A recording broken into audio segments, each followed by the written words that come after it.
Satreskrim Polres Aceh Besar menangkap dan menahan Ade yang berusia 42 tahun yang merupakan mantan Kecik Piunglang, Kecamatan Montasik, Aceh Besar, karena terbukti korupsi dana desa pada Selasa 18 Oktober 2022.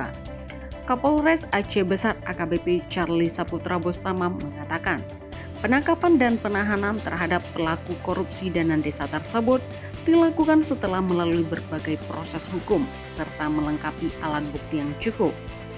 Charlie menceritakan, kasus itu bermula dari adanya laporan pada 16 Februari lalu tentang adanya dugaan tindak pidana korupsi atas pengelolaan dana desa tahun anggaran 2019-2020 di Kampung Piunglang yang terduga pelakunya adalah mantan kecik desa setempat.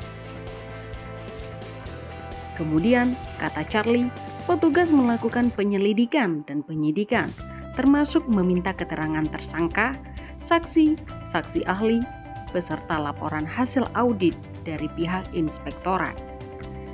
Berdasarkan hasil pemeriksaan, fakta, serta bukti yang cukup, maka Ade memenuhi unsur untuk ditetapkan sebagai tersangka korupsi dana desa Piunglang tahun anggaran 2019-2020 yang menyebabkan kerugian negara sebesar 423,7 juta.